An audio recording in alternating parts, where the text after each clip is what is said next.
जय माता दी। आप सभी का आपके अपने YouTube चैनल पे बहुत बहुत स्वागत है। आइए आज सुनते हैं चैत्र मास कृष्ण पक्ष में पड़ने वाली एकादशी पाप मोचनी एकादशी व्रत की कथा। पाप मोचनी एकादशी का व्रत इस बार जो कि 28 मार्च 2022 दिन सोमवार को किया जा रहा है। एकादशी तिथि प्रारंभ समय 27 मार्च 2022 दिन रविवार शाम 6:05 और एकादशी तिथि की समाप्ति होगी जो कि 28 मार्च 2022 दिन सोमवार शाम 4:16 पे। एकादशी व्रत का पारण किया जाएगा। 29 मार्च 2022 दिन मंगलवार को पारण का समय सुबह 6:15 से सुबह 8:43। पाप मोचनी एकादशी के व्रत में इस दिन भगवान विष्णु माता लक्ष्मी का पूजन किया जाता है। यह व्रत व्यक्ति के सभी प्रकार के पापों को नष्ट करने वाला है और सभी प्रकार के सुख और समृद्धि को प्रदान करने वाला है। पाप मोचनी एकादशी व्रत के लिए दशमी के दिन से ही व्रत के नियमों का पालन करना चाहिए। दशमी के दिन एक समय शुद्ध और सात्विक आहार ग्रहण करनी चाहिए। रात्रि ब्रह्मचर्य का पालन करते हुए भगवान नाम का स्मरण करते हुए सोना चाहिए और एकादशी तिथि के दिन सुबह ब्रह्म मुहूर्त में उठ करके नित्य क्रियाओं से निवृत्त होने के बाद गंगा नदी में या घर के नहाने के पानी में थोड़ा सा गंगा जल मिला करके स्नान करना चाहिए। शुद्ध वस्त्र धारण करने के बाद व्रत का संकल्प लेना चाहिए और दिन भर उपवास रहते हुए इस व्रत को करना चाहिए। अगर उपवास न रह पाए तो एक समय फलाहार ग्रहण करना चाहिए। इस दिन भगवान का 2 समय पूजन करना चाहिए। सुबह और शाम के वक्त रात्रि जागरण करना चाहिए। भजन कीर्तन करते हुए समय व्यतीत करना चाहिए और अगले दिन द्वादशी तिथि के दिन जाकर के फिर समय के अनुसार इस व्रत का पारण करना चाहिए। इस बार पाप मोचनी एकादशी व्रत का पारण 29 मार्च 2022 दिन मंगलवार को है। पारण का समय सुबह 6:15 से सुबह 8:43। इस व्रत का पारण जो कि गो घृतेन पारणम गाय के दूध के घी से इस व्रत का पारण किया जाएगा। जो भी एकादशी का व्रत करते हैं उन्हें इस दिन नियम निष्ठा का पालन करना चाहिए। एकादशी तिथि के दिन चावल ग्रहण नहीं करनी चाहिए। ब्रह्मचर्य का पालन करना चाहिए। तामसिक वस्तुओं का त्याग करना चाहिए। तामसिक वस्तु का बिल्कुल भी प्रयोग नहीं करना चाहिए।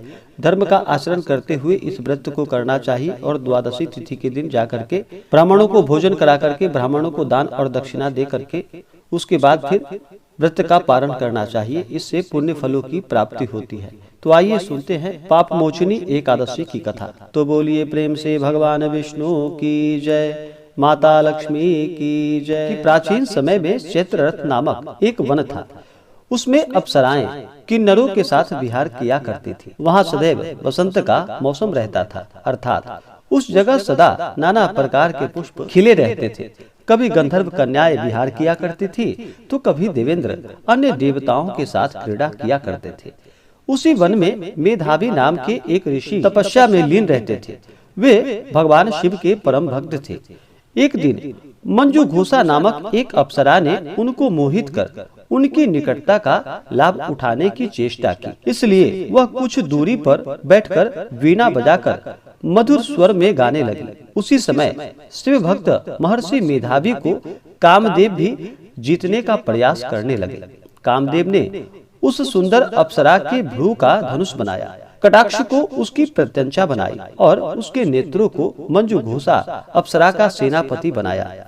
इस तरह कामदेव अपने शत्रु भक्त को जीतने को तैयार हुए। उस समय महर्षि मेधावी भी युवावस्था में थे और काफी हृष्ट पुष्ट थे। वे दूसरे कामदेव के समान प्रतीत हो रहे थे। उस मुनि को देखकर कामदेव के वश में हुई मंजू घोषा ने धीरे धीरे मधुर वाणी से वीणा पर गायन शुरू किया। तो महर्षि मेधावी भी मंजू घोषा के मधुर गाने पर तथा उसके सौंदर्य पर मोहित हो गए। वह अप्सरा मेधावी मुनि को कामदेव से पीड़ित जानकर उनसे आलिंगन करने लगे। महर्षि मेधावी उसके सौंदर्य पर मोहित होकर शिव रहस्य को भूल गए। काम से वशीभूत होने के कारण मुनि को उस समय दिन और रात्रि का कुछ भी ज्ञान न रहा और काफी समय तक वे रमन करते रहे। तदुपरांत मंजू घोषा उस मुनि से बोली कि हे ऋषिवर, अब मुझे बहुत समय हो गया, अतः स्वर्ग जाने की आज्ञा दीजिए। अप्सरा की बात सुनकर ऋषि ने कहा कि हे मोहिनी, संध्या को तो आई हो और प्रातः काल होने पर चली जाना। ऋषि के ऐसे वचनों को सुनकर अप्सरा उनके साथ रमन करने लगी। इसी प्रकार दोनों ने साथ साथ बहुत समय बिताया।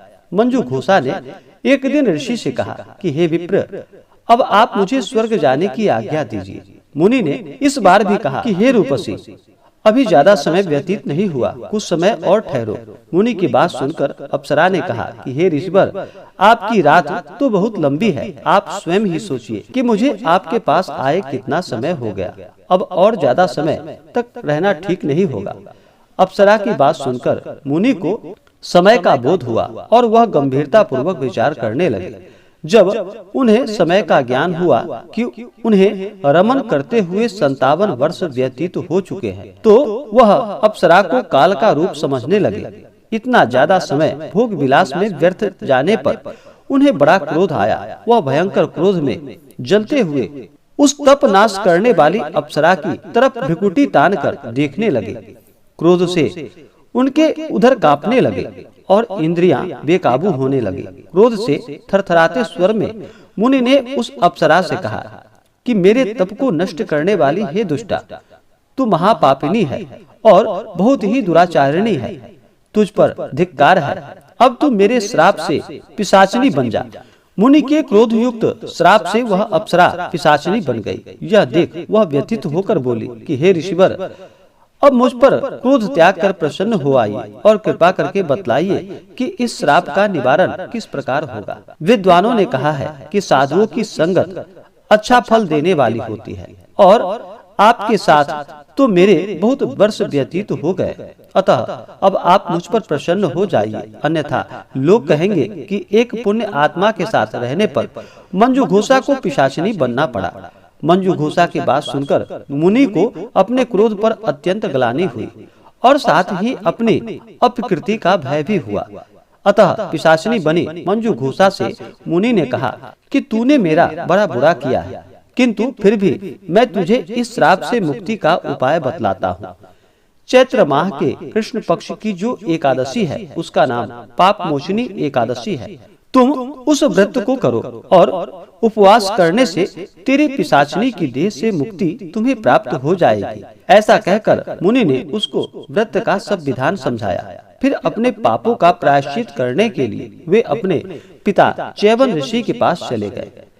चैवन ऋषि ने अपने पुत्र मेधावी को देखकर कहा कि हे पुत्र, ऐसा क्या किया कि तेरे सभी तप नष्ट हो गए, जिससे तुम्हारा समस्त तेज मलिन हो गया है। मेधावी मुनि ने लज्जा से अपना सिर झुकाकर कहा कि पिताश्री, मैंने एक अप्सरा से रमन करने का बहुत बड़ा पाप किया है।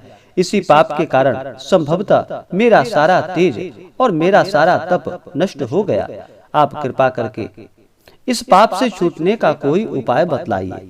ऋषि ने कहा कि हे पुत्र, तुम चैत्र माह के कृष्ण पक्ष की पापमोचनी एकादशी का विधि तथा भक्ति पूर्वक उपवास करो, इससे तुम्हारे सभी पाप नष्ट हो जाएंगे। अपने पिता चैवन ऋषि के वचनों को सुनकर मेधावी मुनि ने भी पापमोचनी एकादशी का विधि पूर्वक व्रत किया और फिर उस व्रत के प्रभाव से उसके सभी पाप नष्ट हो गए। मंजू घोषा अप्सरा भी पापमोचनी एकादशी का व्रत करके उपवास करके पिशाचिनी की देह से छूट गई और पुनः अपना सुंदर रूप धारण करके स्वर्गलोक को चली गई। तो बोलिए प्रेम से भगवान श्री हरि विष्णु की जय। इसी प्रकार से जो भी सच्ची श्रद्धा के साथ पापमोचनी एकादशी का व्रत करते हैं, उनके सभी पाप नष्ट हो जाते हैं। तो आशा करता हूँ कि जानकारी आपको अच्छा लगा हो। ऐसे ही जानकारियाँ प्राप्त करते रहने के लिए हमारे इस चैनल को लाल बटन दबा करके सब्सक्राइब करें, साथ में बेल आइकन घंटी को दबाएं ताकि मेरे वीडियो का नोटिफिकेशन आपको समय से मिलता रहे।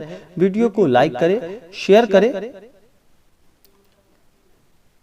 जय माता दी। धन्यवाद।